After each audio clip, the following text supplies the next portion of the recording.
Separada del Océano Pacífico por el imponente macizo andino, con un límite noroeste también pétreo y quebrado, que hacia el este se transforma en selva impenetrable, bañados y ríos desbordables, con una capital que fue puerto primero y macrourbe después, que está a miles de kilómetros por el Atlántico de la Europa de la que inicialmente llegaron los conquistadores y luego los colonos inmigrantes, se hace la sociedad argentina, que aún hoy mira a su sur patagónico como a un casi desierto a conquistar.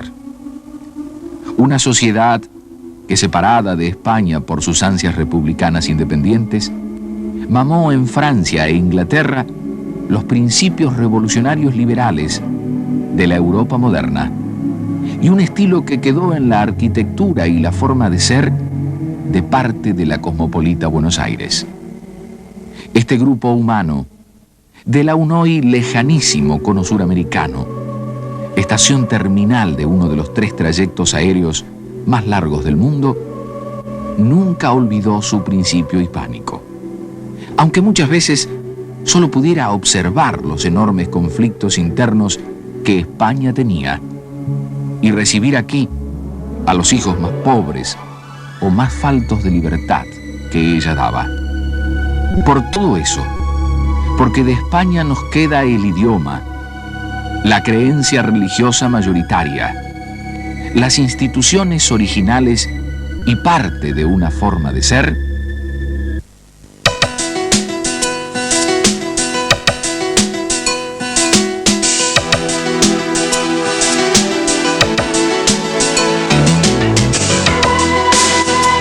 allá vamos.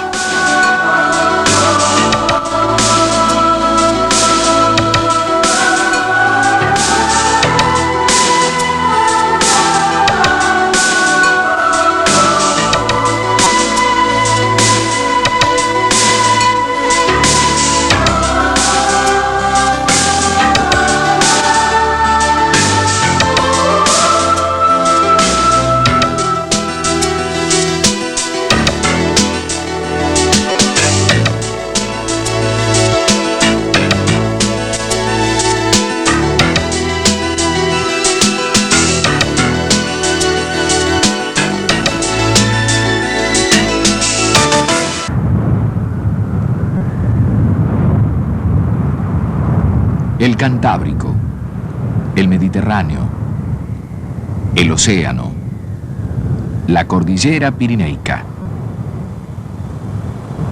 Entre estos límites, perfectamente diferenciados, creció un grupo humano condicionado como pocos por el aislamiento, la dureza extrema de las condiciones climáticas y la precariedad de los medios de vida. Estas condiciones naturales han hecho de esta península maciza, casi un continente pequeño, un ente histórico aparte. Al revés de Francia, peor defendida, pero magníficamente articulada en torno a sus ríos, España no goza de ningún sistema de vías naturales. Estrechos desfiladeros en las salidas de sus mesetas cierran casi todos los grandes valles.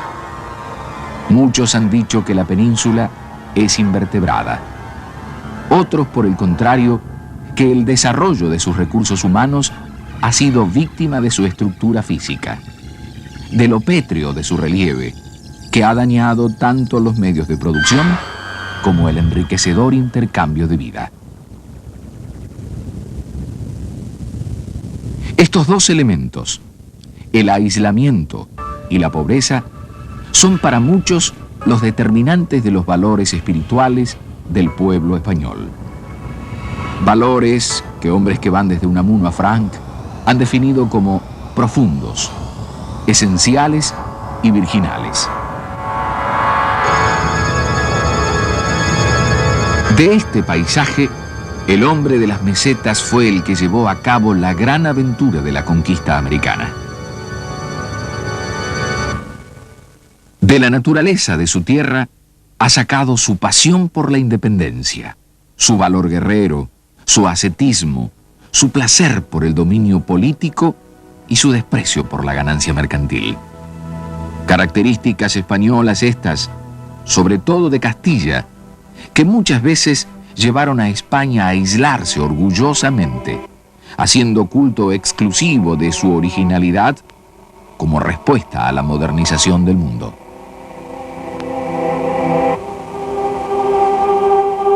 De esas características españolas, a las que Cervantes les dio idioma y filosofía, con el relato de las andanzas del lírico Don Quijote y el práctico Don Sancho, quedan testimonios monumentales, como este Castillo de la Mota, donde le preguntamos a un catedrático castellano, ¿cómo interpretar a Castilla? Castilla se podría interpretar de muchas formas. Históricamente Castilla es Galicia, es Castilla-León, es Castilla-La Mancha, es Extremadura, es Andalucía, es Murcia, es Rioja, es Navarra, es Vascongadas, es Cantabria, es Asturias. Es todo lo que no era el reino de Aragón, históricamente, y así se ha conocido durante toda la historia. Castilla hoy se interpreta desde distintos puntos de vista. Yo, que soy castellano y leonés, para nosotros Castilla es las 9 provincias que constituyen el antiguo reino de Castilla y León, pero hay otras personas que quieren y defienden la Castilla amplia, en la cual entraría también Castilla-La Mancha, entraría Rioja y entraría Cantabria. Es compatible, porque el concepto de Castilla es un concepto histórico, es un concepto de vivencia, es un concepto de convivencia, es un concepto de hermandad, y el concepto de Castilla entonces no queda agotado en ninguna región ni en ninguna comunidad autonómica con la estructura que hoy a nivel político tiene España, sino que Castilla es una entidad que trasciende a Europa, trasciende a África, trasciende a América y trasciende, según la línea del Tratado de Tordesillas, al mundo entero. ¿Cuándo se proyectó Castilla hacia el mundo? Cuando a fines del siglo XV se unió con Aragón, con el matrimonio de Isabel y Fernando, y logró terminar con la ocupación musulmana iniciada en el año 711. En ese momento, Castilla se lanzó al mundo. ¿Por qué? Porque no solo se había empobrecido con la guerra, sino que además, como toda Europa, había sufrido la crisis económica y social que comenzara el siglo anterior. Porque a diferencia de otros estados, como Italia y Flandes, no había desarrollado su actividad industrial textil y tampoco dominaba las crecientes técnicas de una economía ya con formas de organización capitalista, como la Banca de los Medici, en Florencia. Por todos estos factores, y como Portugal, Inglaterra, Francia y Holanda, Castilla se lanzó a la búsqueda de nuevas riquezas, fundamentalmente de metales preciosos. Y aquí quedaron, como hasta hoy, sus castillos y sus campesinos.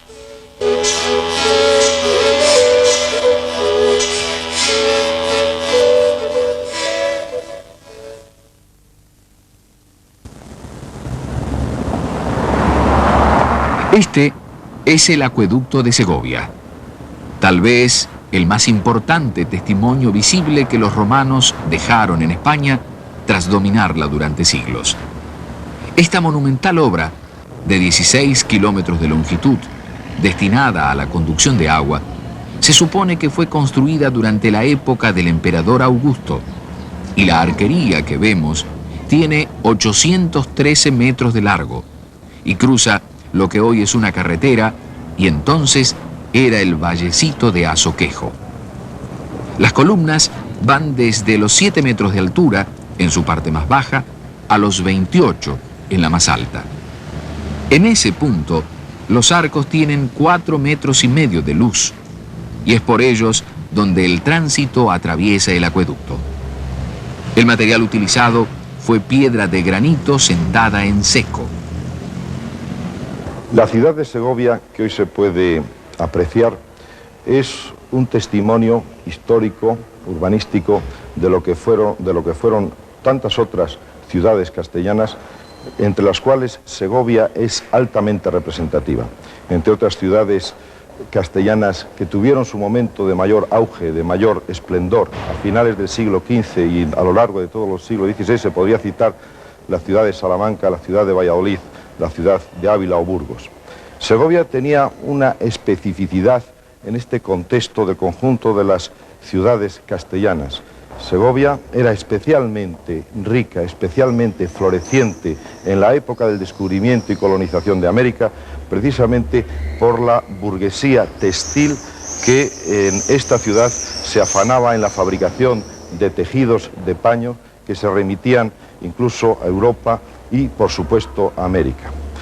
Dentro de la crónica de los hechos relacionados con el descubrimiento de América, Segovia cuenta con un hecho de gran trascendencia como fue la coronación de Isabel la Católica el 13 de diciembre de 1474, justamente al lado de la actual catedral, en la Plaza Mayor de la ciudad. Evidentemente, este hecho hace de Segovia una ciudad muy significativa en la historia americana, aparte de los numerosos conquistadores y gobernadores de América que procedieron de estas tierras. Para entender por qué Segovia, a finales del siglo XV y a lo largo del siglo XVI, era una ciudad tan floreciente como lo digo, hasta el punto de que era un verdadero centro industrial de primera categoría en toda la península, hay que comprender algunos hechos que están relacionados con este resultado del esplendor del textil segoviano. En primer lugar, hay que hablar de una institución castellana de gran tradición que se fundó en el siglo XIII, que fue el Concejo de la Mesta. El Concejo de la Mesta era una asociación de ganaderos que eran propietarios de grandes rebaños de ovejas merinas que recorrían todo lo que es el antiguo reino de Castilla, desde el sistema, desde las montañas cantábricas hasta Sierra Morena, cerca de Andalucía. Recorrían los rebaños unas cañadas, unas grandes vías pecuarias, y a lo largo final de cada año, bueno, mejor dicho, en los meses del esquileo, en mayo y en junio, precisamente en las proximidades de Segovia era donde se esquilaba una gran cantidad de esos 3 millones de cabezas de ganado merino que constituían el contingente de la Mesta. De ahí que Segovia contara con una fibra magnífica, una fibra textil espléndida que se exportaba fuera en su mayor parte. No todo se transformaba en el país, no todo se transformaba en esta ciudad a los lados de este río, del río Eresma, que con sus aguas cristalinas que venían de la sierra permitía el que la lana se lavara en unas condiciones espléndidas.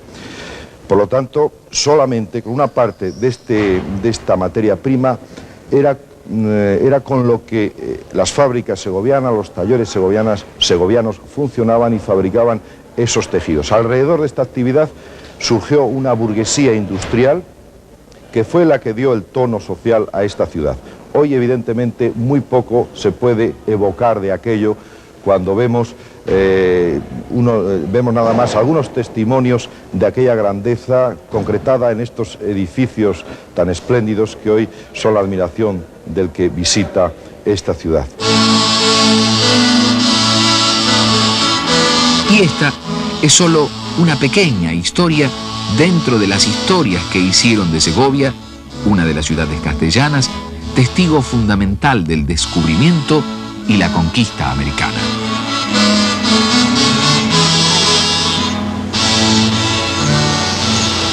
Segovia cuenta con algunos encuadres urbanísticos que son altamente explicativos de la evolución económica y social de Castilla. Por ejemplo, por una parte tenemos el fastuoso alcázar que fue residencia de los reyes castellanos durante tanto tiempo, en la época medieval y también en el siglo XVI, que representa la presencia en esta ciudad del Estado moderno, centralista, unificador de Felipe II, sobre todo, que fue el que hizo más obras en este alcázar, y que está evocando ese papel agobiante que desempeñó el Estado respecto a la economía de Castilla en general y en concreto de esta ciudad. El Estado imperial, el Estado de Carlos V y de Felipe II, ejerció una presión fiscal tremenda sobre la actividad económica en Castilla y en concreto sobre la actividad textil de esta ciudad, y fue uno de los factores más explicativos, con mayor capacidad de explicación de la decadencia en que se sumirá esta ciudad a partir del siglo XVII y de la que no ha salido ni siquiera hoy, porque Segovia es una ciudad espléndida, Segovia es una ciudad admirable, pero Segovia es una ciudad alejada en buena medida de los nuevos cauces de la actividad económica. Y cerca del Alcázar, y no por casualidad, nos encontramos con otro edificio, otro conjunto urbanístico, urbano, realmente notable, que es la Casa de la Moneda, el Real Ingenio de la Moneda. En esta Casa de la Moneda, donde se va a acuñar cantidad de moneda con plata traída en su mayor parte de América, de Potosí, se va a acuñar en el siglo XVII moneda de una pésima calidad que el Estado emite con un valor mucho menor que el nominal y que va a provocar en toda la economía castellana un verdadero caos, una verdadera decadencia por la inseguridad en las actividades comerciales. Esto unido naturalmente a el conservadurismo tecnológico en la industria textil. Buen testimonio de esto es que de toda la materia prima que se saca, que se extrae de los ganados de la Mesta, solamente la mitad o menos se transforma en el país y el resto sale fuera. Está denunciando, está poniendo en evidencia que la innovación tecnológica no se realizó en el momento oportuno. Hubo un gran conservadurismo basado en la tradición gremial, que por lo tanto no es sensible a los cambios tecnológicos, y eso va a ser uno de los factores de los altos costes en los paños que se producen en Segovia, que no sean competitivos. En definitiva, esto está reflejando perfectamente lo que ocurrió en esta ciudad, que además hay que decirlo, representa como ninguna otra la evolución económica y social de todas las ciudades castellanas.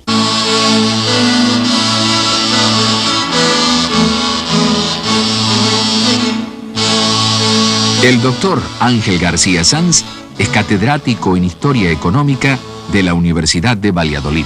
Estamos en el patio del Palacio Santa Cruz de Valladolid.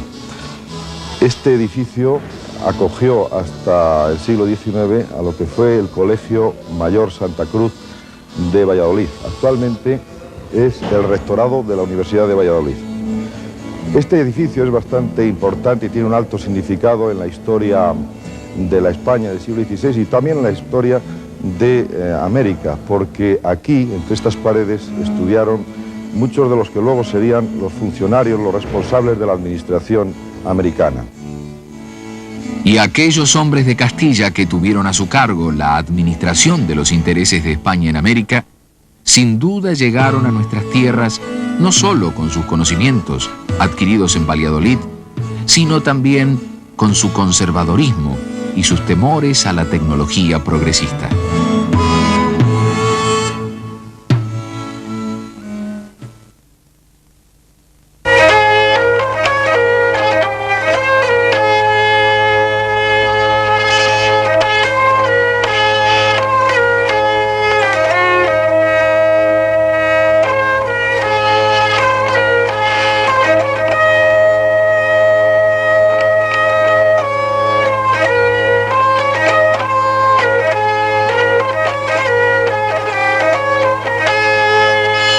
La zanfona.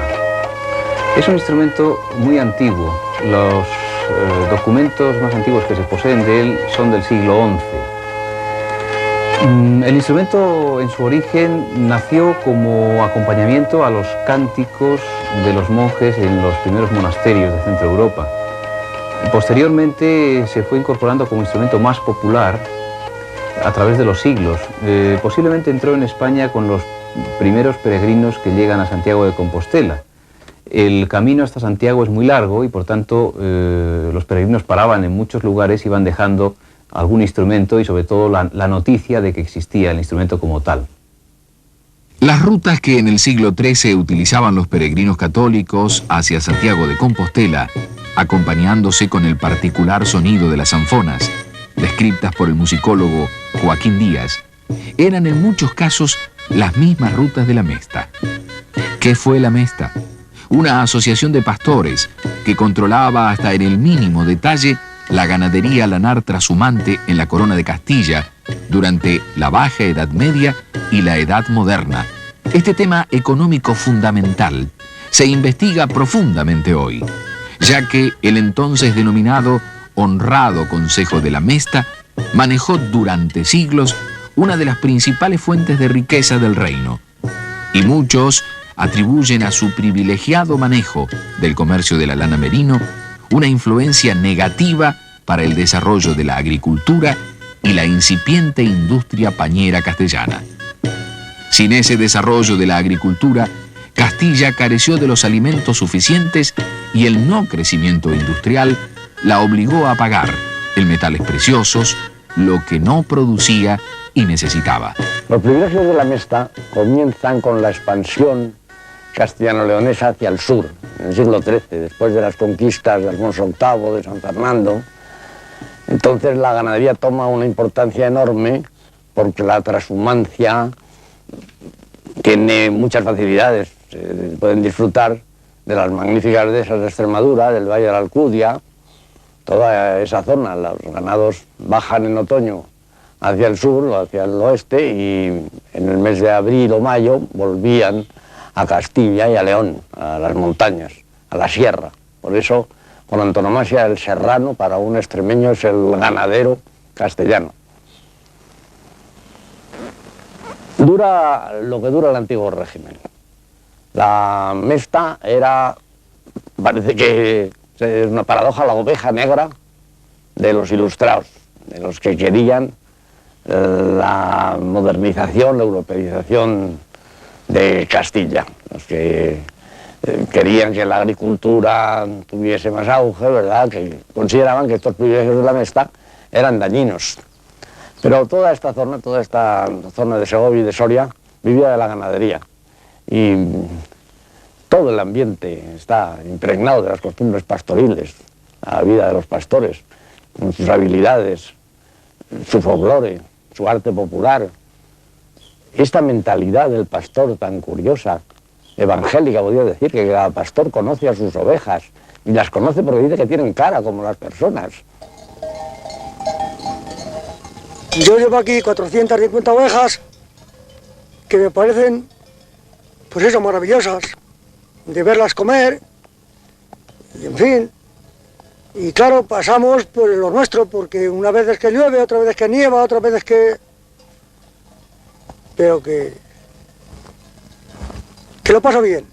Es una mentalidad muy diferente. Parece que ya desde la prehistoria existían las dos mentalidades del pastor y del labrador, y que la pugna, sin que esto sea nada ofensivo, entre Caín y Abel ha existido siempre. Y hoy pues la Mesta está prácticamente desaparecida, se transformó en la Asociación General de Ganaderos, pero hoy no tiene vigencia. Y el comercio de la lana está en unas circunstancias también muy semejantes. La pérdida de las colonias de América fue un golpe terrible para la industria lanera. Ya lo había sido la pérdida de Flandes. Ya al perderse los Países Bajos, ya la industria lanera sufrió un gran perjuicio. También la pérdida del comercio con el norte de Italia, el comercio con Florencia era importantísimo. Y esto fue desapareciendo poco a poco y ya, pues, el golpe final, la estocada final fue la pérdida de las colonias americanas.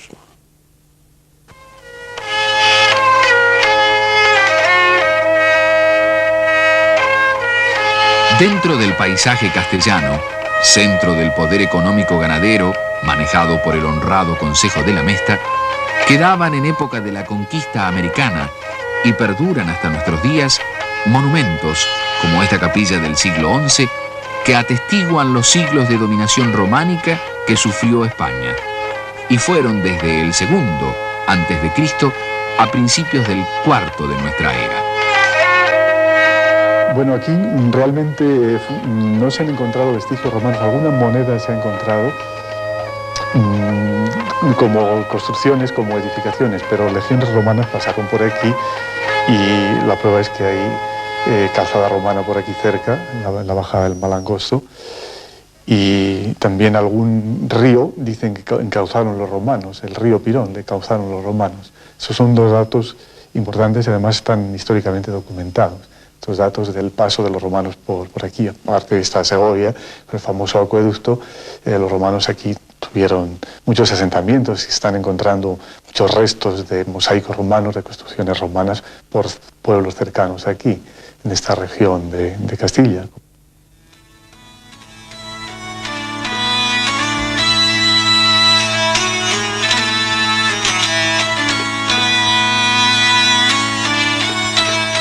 Grandeza y pobreza, libertad y sumisión, los contrastes del hombre de Castilla que conquistó América.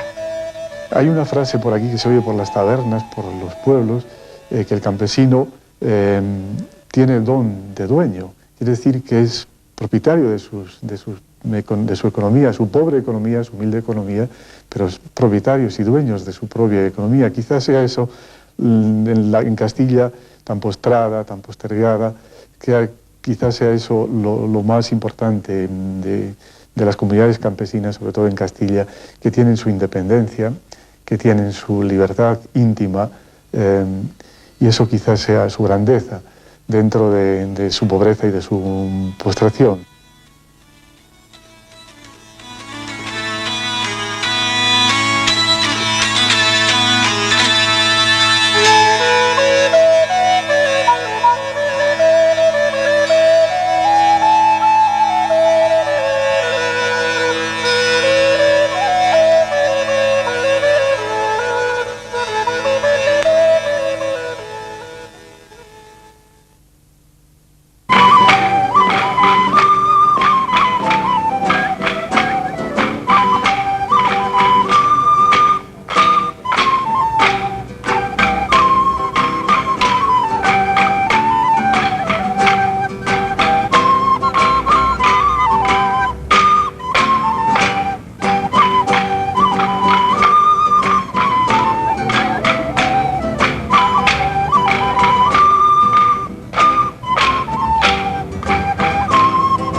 Paloteos se llaman aquí a unas danzas generalmente hechas por hombres solos, en las que se utilizan dos palos, uno en cada mano, que estos danzantes, que generalmente son 8, aunque hay otros sitios en los que son más, van entrechocando unos con otros. La danza de paloteo es típica en muchas zonas. De hecho, en Europa se empieza a llamar a partir del siglo XVI Morris dances, danzas de... Algunos utilizan la etimología de moriscos o de moros, ¿no? En España se siguen llamando de palos o de paloteos, y esto está documentado, aunque también tienen otros nombres distintos. Son danzas que por lo general tenían un carácter muy simbólico. Por lo general eran danzas religiosas y se aplican a una función religiosa. Lo curioso es que, y esto es lógico en cualquier país que haya sufrido distintos tipos de religión, es lógico que se vayan incorporando unas tradiciones religiosas o simbólicas, unos ritos, a los que ya existían. Aquí, por ejemplo, el paganismo influye mucho, sin duda, o lo podríamos decir al revés, la Iglesia cristiana toma muchas funciones, muchos ritos paganos y les sabe incorporar perfectamente dentro de lo que está explicando, lo que está dando a conocer a los neófitos. Pagano en realidad significa hombre del pago, y esto es significativo, puesto que el hombre del pago era el que estaba en el campo y por tanto le costaba más incorporar los nuevos conocimientos o las nuevas tradiciones que se venían, o que venían de moda, que se iban a imponer. Por tanto se le llama pagano a aquel al que le cuesta mucho incorporar las tradiciones cristianas. Como digo, estas danzas de paloteo ya son conocidas en el siglo XV y de hecho casi todas ellas se desarrollan dentro de las iglesias. Estamos sabiendo un poco más de la España de la conquista americana, tratando de conocernos así un poco más a nosotros mismos. No hablar de la España religiosa es entonces imposible. En la Edad Media coexistían tres Españas religiosas: la cristiana, la musulmana y la judía. Pero la concepción que preside la Reconquista es absolutamente cristiana. Dícese por entonces de los reyes católicos: de Dios traen su poder los reyes como vicarios suyos y a él deberán dar cuenta. Con ese sentimiento omnipotente se consolida la monarquía que totaliza políticamente a España, expulsa a los moros y se lanza a la conquista.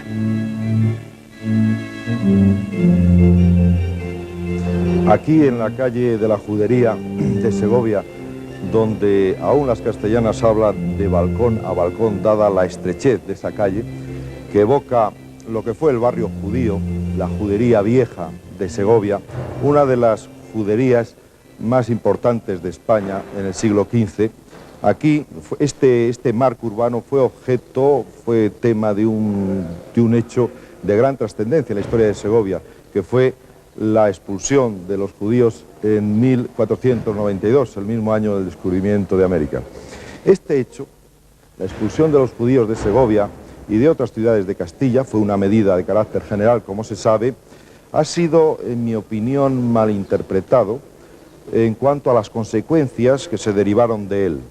En concreto, refiriéndome al caso de Segovia, que es el que mejor conozco, en Segovia se había formado en los siglos bajo medievales, siglo XIV, siglo XV, una poderosa comunidad hebraica, y era poderosa porque se valía de su proximidad al alcázar donde residían los reyes para mantener unas relaciones muy intensas con los banqueros del rey, con los administradores del rey, en el sentido de que les prestaban dinero en los momentos de dificultad de la hacienda real, y luego los judíos prestamistas obtenían unos beneficios extraordinarios. Eran gente bien considerada en el alcázar, puesto que eran los que apoyaban al rey en los momentos de dificultad. ¿Qué pasó cuando se promulga el decreto de expulsión? Pues lo que ocurrió fue lo siguiente.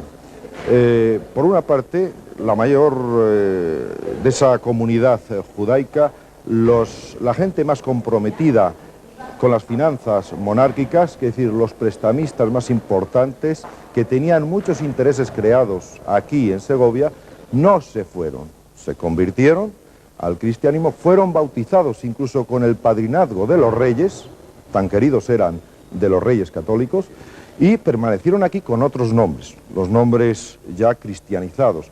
Por ejemplo, hay una familia importantísima, algunos de ellos, de sus descendientes, fueron importantes clérigos, filósofos y teólogos, como la familia Coronel, que siguieron manteniendo un gran protagonismo en la historia de Segovia, en la historia de España. Y luego, la gran masa de los hebreos, de los judíos, esos sí que emigraron, esos sí que fueron expulsados, pero no las fuerzas financieras. Por lo tanto, no se puede achacar a la expulsión de los judíos, como generalmente se dice, con demasiada alegría, que la decadencia de Castilla fuera debida a ese hecho, porque la decadencia vino en el siglo XVII, 150 años después de la expulsión. El capítulo de la expulsión de los judíos en España es parte de la historia de la Inquisición, promulgada a instancias de los Reyes Católicos por bula papal de Sixto IV en septiembre de 1480. Y el Palacio Árabe de la Alfajería, en Zaragoza, fue uno de los lugares donde se combatieron encarnizadamente las diferencias raciales y religiosas hasta entonces coexistentes en España. La Inquisición, contrariamente a lo que piensa el pueblo, la creencia popular, no fue una institución que se distinguiera precisamente por la caza de brujas. La Inquisición fue muchas más cosas, y entre esas cosas, ciertamente, la caza de brujas ocupó un lugar muy secundario. La Inquisición fue, ante todo, una institución, en mi opinión, en manos de la monarquía, para imponer, sobre todo, su autoridad real y para mantener, desde luego, la unidad religiosa. La Inquisición fue, ante todo, el instrumento utilizado por la monarquía para acabar con las leyes, las instituciones y, en definitiva, con el régimen político aragonés. Este régimen limitaba poderosamente la autoridad real, de tal forma que todas las decisiones de la monarquía debían de ser antes aprobadas por las Cortes aragonesas. Lógicamente, esto no podía ser admitido por una monarquía que consideraba a su autoridad emanada de la divinidad.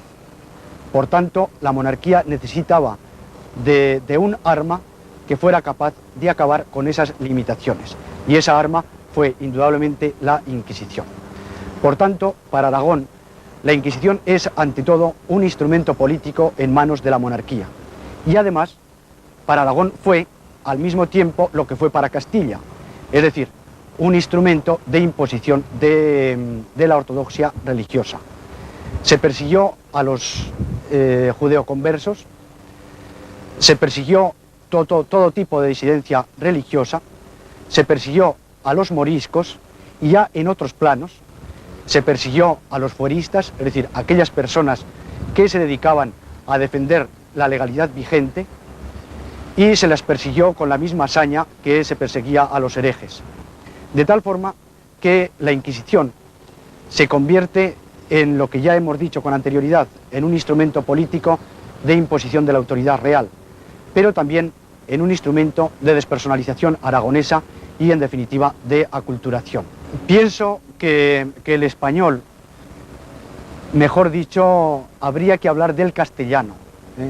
Los catalano-aragoneses poco tuvimos que ver en la colonización de América, pero por lógica debemos pensar que el castellano que marcha a América llega allí con estas ideas de defensa de la ortodoxia religiosa, de intolerancia y de afirmación de unos valores que procedían de su tierra natal, de Castilla.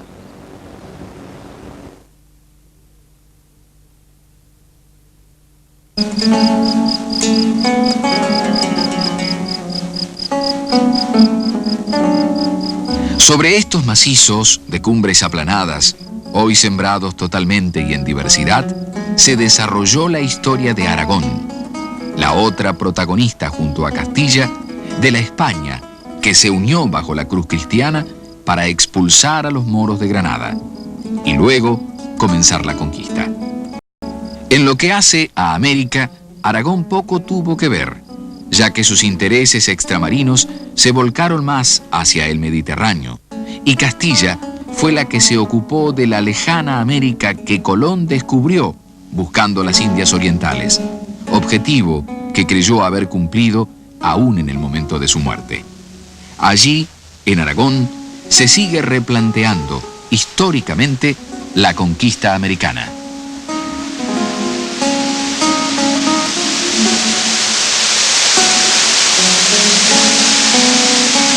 Hay que tener en cuenta el sistema económico que España creó en territorio americano, que benefició fundamentalmente a tres oligarquías. Una, la oligarquía sevillana. Sevilla tuvo durante 2 siglos el monopolio comercial con América. Por otra parte, a la oligarquía mexicana y por otra parte a la oligarquía de Lima, la del virreinato peruano. Hay que tener en cuenta que en los siglos XVI y XVII el virreinato peruano comprendía prácticamente toda Sudamérica. Estas oligarquías tenían un poder enorme, que les venía, en primer lugar, de las minas. Eran los que controlaban la producción minera, pero sin asumir los riesgos de los gastos de explotación. Buena parte De estas ganancias las invirtieron en la compra de latifundios muy extensos, agrícolas o ganaderos. Al mismo tiempo, tenían el monopolio comercial de las mercancías que venían de España, que ellos distribuían y que naturalmente el precio se encarecía extraordinariamente. Y al mismo tiempo controlaban también la producción industrial mediante la compra de estos productos y sin asumir tampoco los riesgos de la producción. Estas tres oligarquías, concretamente las dos que he mencionado en América, controlaban además el poder local. Es decir, que aunque la corona española dictó una serie de disposiciones muy minuciosas que se procuraba evitar cualquier abuso que se cometiese en América, especialmente con los indígenas, todas las autoridades coloniales veían su labor tamizada por los juicios de residencia, pero, no obstante, como el poder local estaba en poder, o sea, bajo el dominio de estas oligarquías, realmente las autoridades coloniales no pudieron impedir muchos abusos que, en fin, lamentablemente se cometieron. Gregorio Colás Latorre es doctor en Historia Moderna y catedrático de la Universidad de Zaragoza. Aquí, como en la mayoría de los claustros donde se forma la inteligencia de la España de hoy, mucho se ha replanteado la historia que se enseñó durante los 40 años del régimen franquista. Seguramente, este revisionismo histórico, que no teme declarar los errores cometidos, es la consecuencia de esta nueva España, que mira su futuro universalista con temores, pero con fe en sí misma.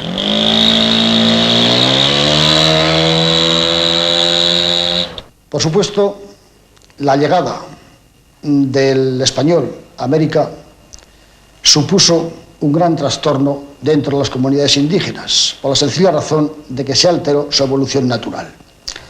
Al indígena trató de insertársele dentro de los módulos económicos, sociales y políticos europeos, y ello a través de la evangelización.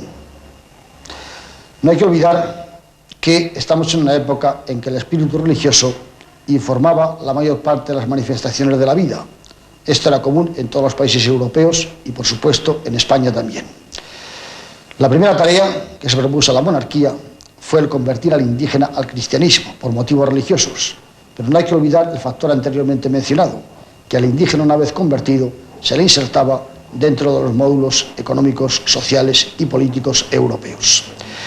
Ni que decir tiene que estos trastornos, abusos que se cometieron con el indígena desde los primeros momentos, motivaron una fuerte reacción en la propia España, y hubo una serie de teólogos, de juristas y de moralistas que inclusive se llegaron a preguntar hasta qué punto España tenía derecho a conquistar y hacer la guerra a unos indígenas que en definitiva ningún daño les habían hecho. De ahí que surgiesen dos teorías. Una, la llamada conquista pacífica. Se pretendía que fuese de carácter misional, es decir, que el indígena se convirtiese voluntariamente al cristianismo. Esto se intentó, lo intentó el padre de las Casas, lo intentaron otros, pero fracasó. Como en definitiva se impuso la conquista militar, la corona española, ante estas denuncias que se estaban cometiendo, de los abusos que se estaban cometiendo, trató de dar una legislación que amparase al indígena todo lo posible. Y efectivamente así se hizo, y es verdaderamente modélico. Yo creo que no hay un país europeo, ninguna potencia colonizadora en el mundo, que pueda presentar un código tan humano y donde se tuviesen tanto en cuenta los derechos del indígena. Ahora bien, una cosa es la teoría y otra es la práctica. Estas leyes muchas veces fueron incumplidas por españoles y por la propia aristocracia criolla americana. Y de Zaragoza volvemos a Castilla, al doctor Eufemio Lorenzo Sanz, catedrático en Historia Económica. España necesitaba brazos para trabajar en la agricultura. España necesitaba brazos para trabajar en la ganadería, en esa mesta. España necesitaba brazos para montar industrias que aprovechasen esas producciones agrícolas y esas producciones ganaderas, y esos brazos estaban luchando de soldados en Europa precisamente contra esas naciones como eran Francia, como era Holanda, como era Gran Bretaña, contra los que luchábamos y gastábamos los tesoros que llegaban de América en mantener esas guerras inútiles en defensa de unos ideales que podían ser interesantes en ese momento, pero desde luego muy alejados de los intereses que en ese momento España necesitaba. De tal forma que entonces no teníamos brazos para la producción agrícola, ni ganadera, ni industrial. Las inversiones que hiciéramos a nivel de industria no se realizaban, puesto que se gastaban en Europa, puesto que los tesoros no paraban ni en España, porque iban directamente a las arcas de los banqueros europeos. Y nosotros traíamos los tesoros de América y no consentíamos que en América se desarrollase la agricultura, ni se montasen los obrajes ni las industrias, para que unos cuantos mercaderes exportasen mercancías a América, mercancías que por otro lado no las producíamos nosotros, sino que precisamente nos las vendían esos contra los cuales luchábamos en Europa, y que ni nosotros mismos como mercaderes realmente triunfábamos, puesto que trabajábamos a plazos y entonces dependíamos exclusivamente de estos mercados internacionales. En conclusión, la aportación de América y de las Indias a España fue una aportación que supuso traer tesoros de América, no quedarse en España, pasar a Europa y beneficiarse Europa y beneficiarse precisamente contra las naciones contra las que España mantenía unas relaciones exteriores peores. De tal forma que entonces se podría decir lo siguiente, que a España le habría venido muchísimo mejor y habría sido mucho más conveniente haber descubierto América, haber formado una hermandad con América, haber trabajado solamente en función de América, América y España conjuntamente, y no haber gastado América y España por Europa.